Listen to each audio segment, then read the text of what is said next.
You may have noticed this. The Mahindra Thar and the Jeep Wrangler, they almost look identical. Same boxy shape, same vertical grille, same rugged off-road DNA. So, is our beloved Thar a copy of the Jeep Wrangler? Well, Jeep's parent company Stellantis really doesn't like how familiar that grille looks. They filed multiple lawsuits not just against Mahindra but even against General Motors when Hummer used a similar front-end design. They are protective of their 7-slot grille, a design they consider sacred. But here's where it gets interesting.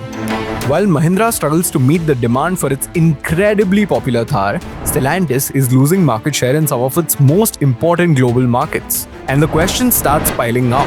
Why is Mahindra allowed to sell Jeep-style vehicles in India but not in the US?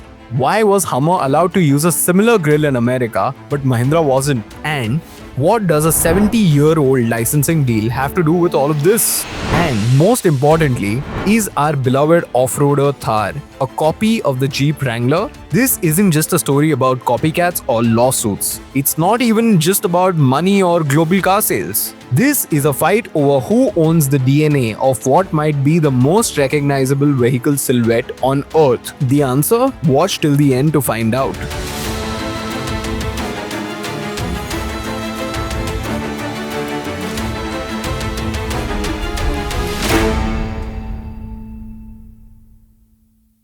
Let's rewind to World War II. The US Army needed a go-anywhere 4x4, and they needed it fast. Willys Overland answered the call with the Willys MB, a rugged, unstoppable machine that became the Swiss Army knife on the battlefield. It didn't have doors or windows or comfort. It just had one job: get there and come back. It was as tough as it was ugly, and the soldiers loved it. They started calling it the Jeep. Why? No one really knows. The name stuck, so did the legacy. Post-independence, the legacy landed in India. A small company called Mahindra & Mahindra struck a deal with Willys to build Jeeps locally. And what started as a licensed assembly job soon became something more. Over the next 50 years, India didn't just use Jeeps, we lived them.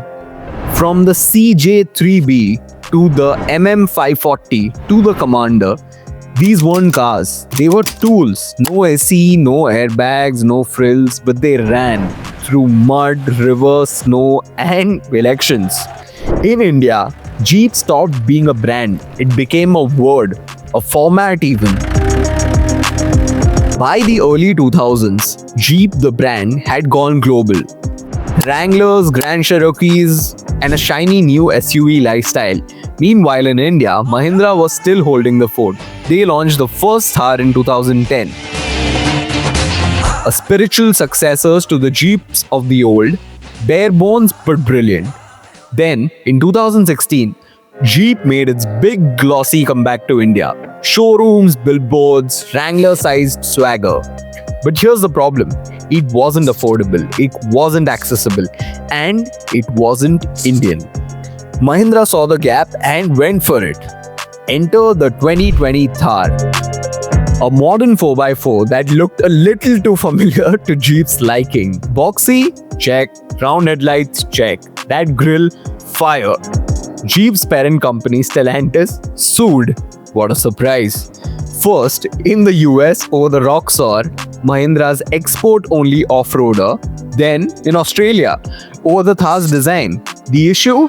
The iconic 7-slot grille. Mahindra was forced to delay launches, redesign bumpers, play it safe. But while Jeep was fighting in court, Mahindra was winning hearts and bookings. The Thar exploded in popularity, over 1 lakh orders. Meanwhile, Jeep India struggled to move the compass. The Wrangler, it's now infamous for being a rich kid's toy.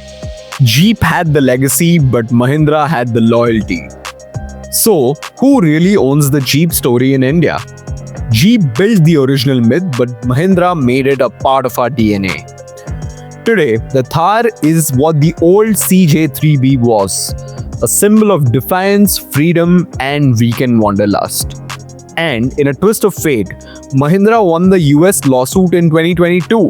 The court ruled the Roxor wasn't copying Jeep. It was based on legitimate licensed designs going back in the 1940s. Here's the kicker: the Thar and the Roxor aren't sold anywhere else. They don't need to be. Because India isn't just where Jeep legacy survived, it's where it still thrives. This isn't just a car, it's an attitude. And whether it wears a Jeep badge or a Mahindra one, it still carries the soul of the original.